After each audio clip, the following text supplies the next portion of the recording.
Si vous vous êtes intéressé aux questions internationales ces derniers mois, vous avez dû tomber sur lui. Qu'Israël a le droit de se défendre dans le respect du droit international. Dire que la France n'a pas... Arrêtez-vous là. Oui. Est-ce qu'elle le fait dans le respect du droit international? Oui, mais... Non, mais arrêtez-vous là. Arrêtez-vous là. Mais... N'oublions pas non plus, Bernard-Henri Lévy, les souffrances, le martyre qu'a connu le peuple irakien, le martyre, la souffrance qu'a connu le peuple libyen. Ce soir, on parle de l'Ukraine. Non, mais moi, je vous parle de la souffrance des peuples et ne l'oublions pas. La résistance ne doit pas se placer sur ce terrain-là. Nous avons d'autres moyens de l'atteindre. Et je ne crois pas que la posture sur des plateaux de télévision soit la bonne réponse. Ah bah, écoutez, je suis heureux de vous l'entendre dire. Lui, c'est Dominique de Villepin, ancien Premier ministre de 70 ans qui enchaîne les millions de vues et les commentaires élogieux sur YouTube. Je ne suis pas du même bord politique, mais ça fait tellement du bien d'entendre quelqu'un qui a de la culture, des valeurs humanistes et une vision de l'avenir de son pays. Ça change tellement de la médiocrité politique actuelle. Le stagiaire actuellement à l'Élysée devrait laisser la place au patron. Monsieur de Villepin est incroyable. Peu importe le parti qu'on soutient, cet homme force le respect. Et je me suis demandé pourquoi un tel succès, surtout si on compare à des profils similaires. Par exemple, un autre ancien Premier ministre, comme Manuel Valls, qui est revenu dans le jeu politique et qui, lui, peine à dépasser les 10 000 vues. Ou alors Alain Juppé, qui est lui aussi ancien Premier ministre, lui aussi ancien chef de la diplomatie, qui en plus a pris sa retraite 10 ans après Dominique de Villepin et qui pourtant est loin de rencontrer le même succès. Aujourd'hui, mon invité, c'est Alain Juppé. Bonjour Alain Juppé, merci d'être avec nous. Nul ne l'ignore, vous êtes ancien Premier ministre de ce pays et membre du Conseil constitutionnel. Et vous allez voir que ce n'est pas un hasard. C'est notamment lié à la façon qu'a Dominique de Villepin d'exprimer ses idées et de répondre à ses détracteurs, aussi bien sur la forme que sur le fond. Alors déjà, Dominique de Villepin, ça a toujours été quelqu'un d'assez flamboyant. D'ailleurs, il est apparu dans plusieurs films. Il n'hésitera pas à vous trahir une deuxième fois, parce qu'il aura besoin de se prouver à lui-même qu'il avait raison la première fois. Je veux que ce soit très clair. Vous êtes mal informé, Nicolas. La France d'un vieux continent comme le mien, l'Europe, qui vous le dit aujourd'hui, qui a connu les guerres, l'occupation, la barbarie.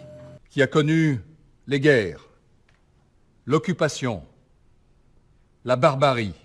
C'est notamment dû à son apparence,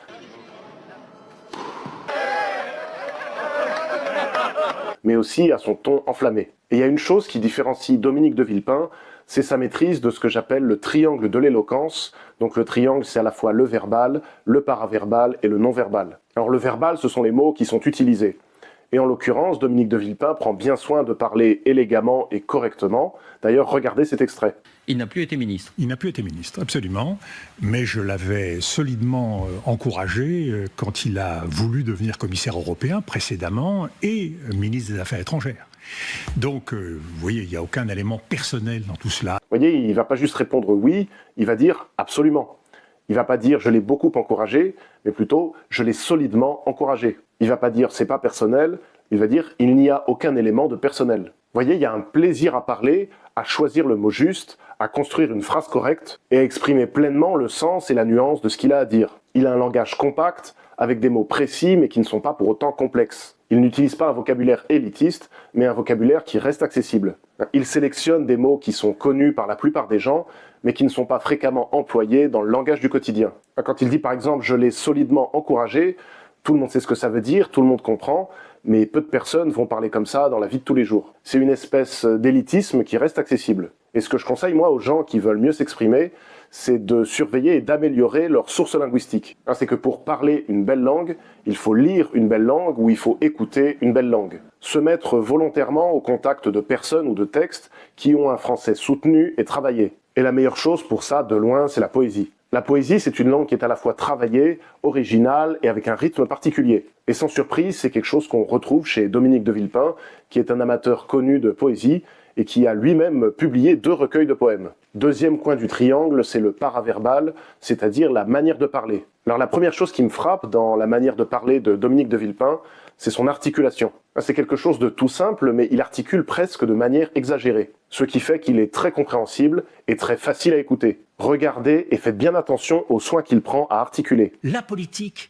c'est la réalité, c'est pas ce qui me fait plaisir. Justement, nous voulons sortir de cette politique jupitérienne du bon plaisir. Et il faut rentrer dans la réalité, pas avec le regard de la morale individuelle, mais avec l'exigence du sursaut collectif. Vous entendez comme chaque son est pleinement prononcé? Écoutez la différence avec quelqu'un qui ne prend pas spécialement le temps d'articuler. Bonsoir à tous, Olivier D'Artigol, Jérôme Béglé, Gilles-William Golnadel, Philippe Bilger et bonsoir Monsieur le Premier ministre Dominique de Villepin. Merci d'être avec nous. Vos propos récents ont été fortement discutés, notamment sur ce plateau. Propos que vous avez tenus après ce qui s'est passé le 7 octobre. C'est que votre manière de parler, elle est cruciale pour ne pas ennuyer votre public. Pour ne pas ennuyer, il va falloir notamment qu'il y ait des variations de rythme. C'est-à-dire des moments où vous accélérez et au contraire, des moments où vous ralentissez. Écoutez la variation de la vitesse. Répondre à ces difficultés. Et c'est vrai qu'il y a de difficultés, qui exigent de notre part beaucoup de fermeté, là encore, sur nos valeurs. Bolem Sansal, nous devons être fermes sur nos principes.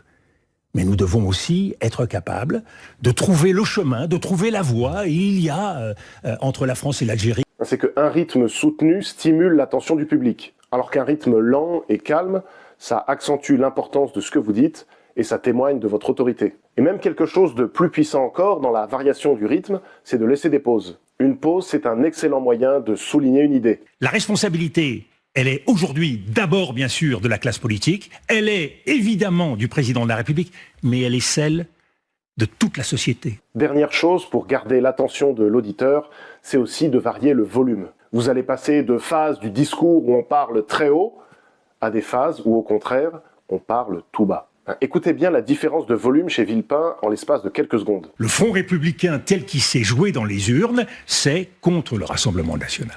Que les forces qui veulent participer à ce nouveau Front républicain, et il n'appartient pas, et ce serait une grande erreur de la part du président, de vouloir choisir tel et tel. Dernier coin du triangle de l'éloquence, c'est le non-verbal, c'est-à-dire la gestuelle et la posture. Vous voyez que Villepin accompagne ses prises de parole par des gestes qui marquent son discours. Moi, pardonnez-moi, Madame Borne, c'est pas l'idée que je me fais de la diplomatie. Je suis diplomate, j'ai été le représentant de la diplomatie française comme ministre des Affaires étrangères, et il faut aller chercher dans ces situations-là, jour et nuit, sans se contenter de belles paroles. Et là... Vous avez l'impression que la France ne fait que des belles paroles, c'est ce que vous dites ? Nous ne sommes pas sans moyens pour agir. Je prends au moins 2 exemples qui vont nous poser problème. Premier exemple. Ce sont des gestes amples où il écarte les bras, et ça c'est justement la deuxième chose à faire, c'est de prendre de la place. Vous devez prendre tout l'espace qui vous est dû. Ne pas chercher à prendre le moins de place possible, mais au contraire, vouloir s'étendre et vouloir se mettre à l'aise. Et ça c'est valable quand on parle, mais c'est aussi valable quand on écoute, et tout spécialement quand on reçoit des attaques. C'est savoir rester droit et inflexible quand on est sous le feu des critiques. Regardez la différence entre Villepin et son opposant quand vient le temps de la contradiction. Quand je me suis exprimé aussi fortement devant les Américains, c'est bien parce que c'était un pays ami et que c'est toujours une souffrance de voir un pays ami ne pas prendre la bonne direction. Aujourd'hui, je le dis solennellement. Vous voyez qu'il y en a un qui s'agite, qui baisse les yeux et qui s'agace. Au contraire, regardez Villepin quand c'est son tour d'être critiqué. Il ne va quasiment pas bouger pendant 30 secondes. Moi, j'ai été extrêmement blessé, affligé par vos déclarations à France Info. Vraiment affligé. Je n'y ai pas vu seulement la politique du Quai d'Orsay, la politique arabe du Quai d'Orsay à laquelle je suis habitué. J'y ai vu, pardon de vous le dire, le fait que quelqu'un criait en même temps que les hordes. C'était une position assez facile, Monsieur le Premier ministre. Et évidemment, cette image de stabilité et de calme, même quand on reçoit la critique, ça donne une stature à l'orateur, mais aussi à ses idées. Et ça nous amène à quelque chose que Dominique de Villepin maîtrise très bien, c'est le débat. Alors déjà, il y a quelque chose à noter qui est très puissant en communication politique, c'est le risque, la prise de risque. C'est-à-dire la capacité d'un responsable politique à aller pendant une demi-heure ou une heure débattre dans des espaces où son point de vue est minoritaire. Et Villepin, c'est ce qu'il fait. C'est un homme de droite qui, par exemple, s'est rendu à un événement de l'Humanité, un journal communiste, donc un média très à gauche. Et on voit que la vidéo a fait plus d'1 million de vues en 3 mois, ce qui est énorme, surtout comparé aux autres vidéos de la chaîne. Parce que quand quelqu'un de gauche va dans un média de gauche, ou que quelqu'un de droite va dans un média de droite, Bon, mes convictions personnelles. Bon, c'est banal, ça reste de l'entre-soi. Par contre, une personnalité de droite qui va dans un média de gauche face à un public de gauche, ça crée une tension, ça crée un enjeu. Là, il se passe quelque chose, là, il y a de la friction. De la friction sur le fond, avec un débat d'idées, mais aussi de la friction sur la forme, avec le spectacle de la confrontation. Et les deux sont stimulants, et les deux attirent l'attention. Une prise de risque, ça peut aussi être une personnalité critique d'Israël, comme Dominique de Villepin, qui se rend sur une chaîne de télé pro-israélienne comme CNews, donc cette fois un média très à droite. Puisque Dominique de Villepin s'est rendu sur le plateau de Pascal Praud, qui n'a pas la réputation d'être tendre. Il s'y est rendu à 5 contre 1, et là encore, c'est une prise de risque, c'est une forme de courage qui suscite le respect. Et je vois bien à quel point aujourd'hui, il y a des communautés au sein de la nation, il y a aussi des communautés médiatiques. Chacun parle à sa chapelle. Et je crois que si l'on veut avancer, il est important de casser ces murs qui, de plus en plus, existent entre eux. D'ailleurs, c'est intéressant de voir comment ça va se passer sur le plateau de CNews. On voit que Praud reste modéré et il n'y a pas d'attaque aussi dure que celle dont il a l'habitude. Il va laisser le soin d'attaquer Dominique de Villepin à quelqu'un d'autre sur son plateau, en l'occurrence à son chroniqueur Gilles-William Goldnadel. C'est vrai que sur ce plateau, vos prises de position ont été discutées, notamment, disons-le, par Gilles-William Goldnadel, qui écoutait et à qui je donne la parole. Je n'étais sans doute pas le plus amène. Écoutez... Je ne sollicite aucune forme d'aménité. Vous savez, moi je crois à la franchise du débat. Je crois qu'il faut dire les choses franchement. Vous pouvez compter sur ma franchise. Eh bien écoutez, j'espère pouvoir compter aussi sur votre justesse. Oui, écoutez, je vais m'y essayer. Goldnadel, il y a 2 choses intéressantes à relever sur lui. La première, c'est que c'est un avocat éloquent, qui a l'habitude de plaider, qui a l'habitude aussi des plateaux télé, notamment du plateau de CNews où il est chroniqueur, donc il est chez lui. Non seulement c'est connu que c'est quelqu'un qui est particulièrement partisan d'Israël et de sa politique, mais plus spécifiquement, c'est aussi un proche de Netanyahou lui-même, puisqu'on le voit par exemple sur cette photo à un dîner privé avec l'actuel Premier ministre israélien et l'ancien député Meir Habib. Et on sait que Villepin s'est fait remarquer, notamment ces derniers mois, pour ses prises de position critiques à l'égard de Netanyahou. Donc Dominique de Villepin sait, de 1, qu'il est sur une chaîne qui ne partage pas ses idées, de 2, qu'il est seul sur un plateau qui lui est particulièrement hostile, et de 3, qu'il va être pris à partie par un avocat proche de Netanyahou. Encore une fois, il faut le dire, c'est un comportement courageux. D'ailleurs, chez Villepin, il y a un peu un côté duelliste d'antan. Vous savez, le duelliste qui va chercher l'affrontement en face à face et qui va demander réparation. Offensé M. René Ribière, député 5e République du Val d'Oise. Insulté à l'Assemblée lors d'une discussion véhémente, il demandait réparation par les armes et avait choisi l'épée pour laver son honneur. Il a par exemple demandé réparation à Bernard-Henri Lévy. Je ne peux pas accepter de telles paroles de la part de Bernard-Henri Lévy qui portent atteinte à la dignité, à la sienne, à la dignité que tout homme doit avoir quand il s'exprime dans l'espace public. Que M. Bernard-Henri Lévy s'excuse. Et alors... C'est ce que vous demandez ce soir ? Je demande des excuses et je demande un comportement démocratique qui soit respectueux de l'autre. Où il a demandé réparation à BFM TV et à Apolline de Malherbe. Notez, Madame de Malherbe, que j'ai devant moi quelqu'un qui appartient à une chaîne qui a tenu des propos mensongers sur moi. Alors allez-y, profitons-en pour faire tomber quelques mensonges que ce soit. Ces propos mensongers, vous vous êtes excusé vis-à-vis des téléspectateurs, vous ne vous êtes pas excusé vis-à-vis de moi. Et je pourrais vous renvoyer la balle. Qui j'ai, moi, devant moi ? À qui appartient votre chaîne ? Est-ce qu'elle subit des pressions ? Est-ce qu'il y a des directives ?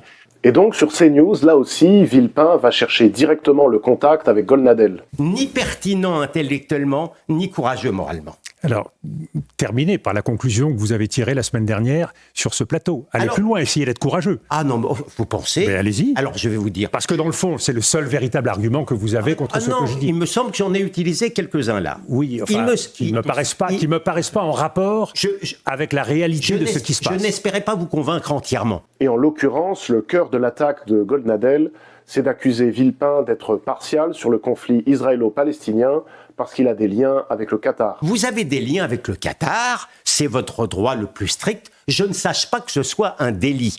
Personnellement... Non, mais ne cherchez pas à excuser ni à tempérer. Non, mais vous ne pouvez pas à la fois me défier et ne pas me laisser aller jusqu'au bout. Je vous défie parce que... Non.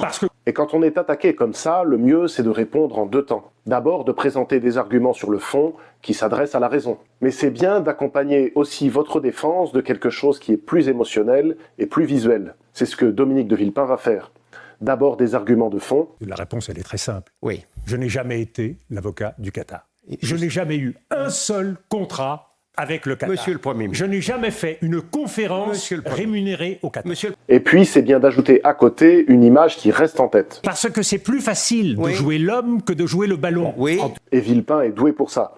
D'ailleurs, quand il travaillait auprès du président Chirac, c'est lui qui était chargé des éléments de langage, c'est-à-dire les petites phrases assassines destinées à frapper les adversaires de Chirac. Et il était réputé pour avoir le sens de la formule. Dominique de Villepin, c'est un homme qui en campagne a des fulgurances. Une espèce de guerre de mouvement, où il est capable de trouver une formule mortelle. En 1 minute, il me donnait les 3 phrases qui, tout de suite, à la radio, quand les Français s'éveillent, vont sonner à leurs oreilles de manière assez définitive. Et plusieurs de ses adversaires politiques en ont fait les frais, par exemple François Hollande à l'Assemblée nationale. Je dénonce, monsieur Hollande, la facilité, et je dirais même, en vous regardant, la lâcheté qu'il y a dans votre attitude. Je le redis, la lâcheté. Il y a 3 contradictions dans ce que vous avez dit. Sur la politique industrielle, vous n'avez jamais assumé véritable politique industrielle dans notre pays et de relever le défi. Merci. Monsieur Hollande, allez. Monsieur Hollande, allez. Monsieur Hollande, je vous en prie. Monsieur Hollande, Et c'est vrai qu'il a comme ça une certaine capacité à presque insulter les gens, mais poliment. À les écorcher, mais sans insulte formelle et sans grossièreté. Que M. Bernard-Henri Lévy ne suive pas l'actualité et soit un peu ignorant des questions internationales, c'est une chose, mais je crois que là-dessus, on ne peut pas dire n'importe quoi. D'abord parce que le macronisme n'a jamais eu de principe. Et c'est en ça que le macronisme est un opportunisme et ne sera jamais un gaullisme. Il n'y a pas de principe qui fonde le macronisme. Et il change d'avis comme de chemise. Le en même temps est une façon d'être partout présent selon les segments télévisés et selon les différentes franges de l'électorat. Il n'y a pas de principe. Et par ailleurs, il n'y a pas de ligne politique. Un excellent orateur en politique, c'est 2 choses. C'est d'une part une pensée qui est articulée et d'autre part une bonne capacité langagière. Et il faut les 2. Il faut certes d'une part manier la langue avec précision et avec aisance, mais il faut aussi avoir les idées claires, avoir des idées structurées et maîtriser son sujet. C'est le seul moyen de ne pas parler pour rien dire. C'est de parler avec une ligne directrice, avec constance. Et Villepin, qu'on soit d'accord ou non avec lui, a une constance. Et Villepin défend les mêmes idées. Que ce soit son discours à l'ONU en 2003 contre l'invasion américaine de l'Irak, voire même avant, jusqu'à aujourd'hui et ses prises de position récentes. C'est l'idée en gros de dialogue international, de dialogue entre les civilisations, plutôt que de bellicisme et d'ingérence de puissantes armées occidentales qui iraient faire des carnages dans des pays pauvres. C'est l'idée, on va dire, de gaullisme, tout simplement, qui est le fil rouge de sa carrière. Parler du général de Gaulle comme d'un diviseur, alors là je crois que c'est une relecture. Je ne parle pas du général de Gaulle comme d'un diviseur, je dis qu'il a divisé encore plus que les autres. Le général de Gaulle avait une ambition pour la France. Votre famille politique, Jean-François Copé, David Lisnard, le maire de Cannes, qui disent la seule solution au déblocage institutionnel... Il ne vous a pas échappé que ce n'est pas ma famille politique, celle dont vous parlez. Je ne suis pas membre... Disons que le courant d'idées dans lequel vous vous inscrivez... Non, le seul courant d'idées que je revendique, c'est le courant gaulliste. Et à mon avis, si Villepin rencontre un tel écho, c'est parce qu'il représente un point de vue qu'on apprécie ou pas, mais qui est très présent en France et qui est aussi sous-représenté. C'est-à-dire que le gaullisme, tout le monde en parle, mais personne ne le fait. C'est-à-dire que personne aujourd'hui, sur les plateaux télé, ne tire les conséquences de ce que serait une politique gaulliste, c'est-à-dire une politique d'indépendance et d'une France qui refuserait de faire partie d'un Occident arrogant sous leadership américain. En tout cas, c'est mon hypothèse. Et dans cette période de troubles géopolitiques, où on sent que la France risquerait de se faire entraîner dans les conflits des uns ou des autres, eh bien Villepin, c'est une voix qui martèle un certain idéal d'indépendance et de refus du conflit des civilisations. Et le fait de défendre le même message à travers plusieurs décennies, ça marque d'autant plus le public. Et notamment quand il s'agit de perpétuer cette tradition gaulliste de politique qui est, si ce n'est pro-arabe, en tout cas critique de l'action unilatérale d'Israël. Ça rencontre un écho, qu'on l'approuve ou qu'on l'approuve pas. Et c'est quelque chose qui est extrêmement puissant sur YouTube ou ailleurs. C'est le côté « il parle pour nous ». Il parle pour nous contre les pouvoirs médiatiques, politiques ou diplomatiques, avec en plus la légitimité d'un ancien diplomate. Et le succès de Villepin, c'est pas seulement qu'il parle bien, mais c'est qu'il parle pour des gens qui ne se sentent pas représentés. Pas représentés sur l'Ukraine, pas représentés sur Israël. En gros, c'est un porte-parole de la vision gaulliste d'indépendance de la France, une vision qui est très peu défendue sur les grands médias.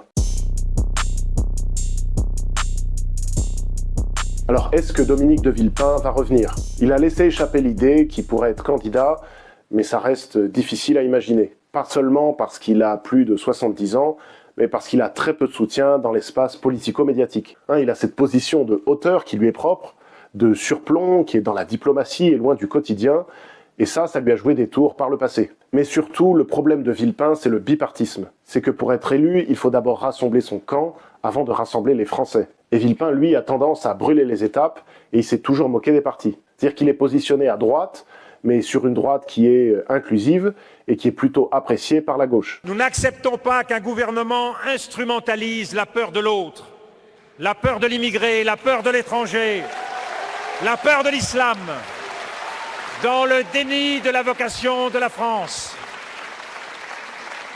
Non, nous n'acceptons pas qu'un gouvernement se lance dans une fuite en avant sécuritaire. Je le trouve très bon comme candidat de gauche pour les prochaines présidentielles. C'est vrai. Moi, comme mon camp, c'est plutôt la gauche, j'espère que vous serez le candidat de la droite. Parce que... Vous savez, le privilège des gaullistes, c'est qu'ils sont à la fois de droite et de gauche. Mais c'est ça le problème de Dominique de Villepin, c'est qu'il est trop inclusif pour une partie de la droite, mais qu'il est trop à droite pour une partie de la gauche. Le gaullisme, quoi. Quand vous regardez les sondages d'opinion, je suis une des figures en tête de la gauche largement. Ouais, mais t'es la figure préférée des droitards. Tu votes pour l'original, pas pour la copie. Moi, Dominique de Villepin, c'est mon homme de droite préféré. Je vais pas aller voter pour lui. Sauf que quand on est gaulliste en temps de paix, c'est dur de se faire entendre. Et c'est pour ça qu'il a fallu les conflits en Ukraine et au Proche-Orient pour réentendre une voix comme celle de Dominique de Villepin. En parlant de Proche-Orient, dans la prochaine vidéo, on va analyser la communication de Benyamin Netanyahou auprès des Occidentaux et notamment auprès des Français. Abonnez-vous et donnez-moi votre avis sur cette vidéo en commentaire.